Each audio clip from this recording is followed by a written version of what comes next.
LLB भाग 2 द्वितीय semester के छात्र छात्राओं, आपको मैं बता दूं कि जब हमारी नियमित कक्षाएं चालू थी उस समय हमारा श्रमिक विधि सेकंड का बाल श्रम अधिनियम पूरी तरह से कंप्लीट हो चुका था और प्रसूति प्रसूतिता अधिनियम के भी समस्त चैप्टर हमारे द्वारा कंप्लीट हो गए थे और कारखाना अधिनियम भी हमारा प्रारंभ होकर काफ़ी कुछ हम आगे बढ़ गए थे।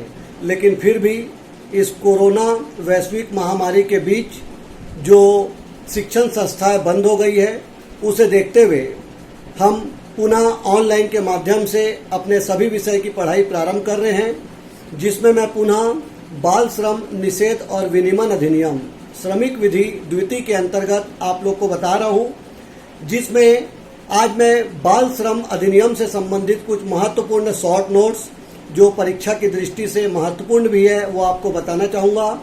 जिसमें एक है समुचित सरकार। समुचित सरकार का मतलब होता है केंद्र सरकार या रेलवे प्रशासन, तेल क्षेत्र या बड़े बड़े बंदरगाह, ऐसे मामले में समुचित सरकार से मतलब होता है केंद्र सरकार और अन्य मामले में इसका मतलब होता है राज्य सरकार। इस प्रकार केंद्र सरकार और राज्य सरकार दोनों को मिलाकर ही समुचित सरकार कहा जाता है। एक अन्य शॉर्ट नोट्स, बालक। जैसा कि बाल श्रम निषेध और विनियमन अधिनियम में कहा गया कि बालक की सेवा दशा को विनियमित करना और 14 वर्ष से कम उम्र के बच्चे को कारखाने या संकट में नियोजन में लगाने से रोकने के उद्देश्य से ही यह अधिनियम पारित किया गया था। तो यहाँ पर बालक से तात्पर्य है जो 14 वर्ष की आयु को अभी पूर्ण नहीं किया हो। हालांकि राष्ट्रीय बाल अधिकार संरक्षण आयोग का मत है कि 15 साल तक के बच्चे बालक की परिभाषा में आते हैं। इसी प्रकार सभी देशों में इसके लिए अलग अलग उम्र है।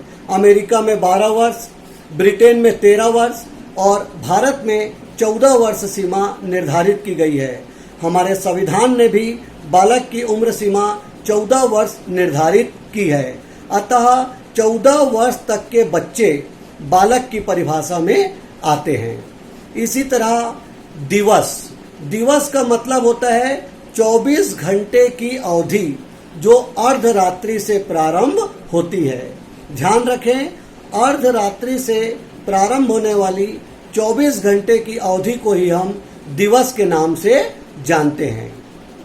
इसके बाद एक अन्य शॉर्ट नोट्स, प्रतिष्ठान।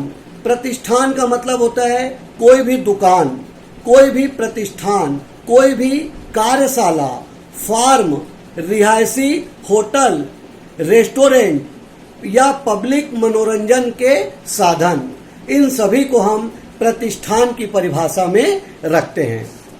इसके पश्चात है परिवार, मतलब फैमिली। यदि हम ऑक्यूपायर के संबंध में इसका अर्थ समझें तो परिवार का मतलब होता है पति या पत्नी, जैसी भी स्थिति हो, उनके बच्चे, भाई और बहन, ये सभी परिवार की परिभाषा में आते हैं। इसके बाद एक और शॉर्ट नोट्स है इसके अंतर्गत, पोर्ट अथॉरिटी। पोर्ट अथॉरिटी का मतलब होता है बंदरगाह का प्रशासन करने वाली अथॉरिटी। बंदरगाह का प्रशासन करने वाली अथॉरिटी को ही हम पोर्ट अथॉरिटी के नाम से जानते हैं। इसके बाद एक अन्य शॉर्ट नोट्स है वर्कशॉप। वर्कशॉप का मतलब होता है ऐसा कोई भी परिसर जिसमें कोई औद्योगिक प्रक्रिया संपन्न की जाती है।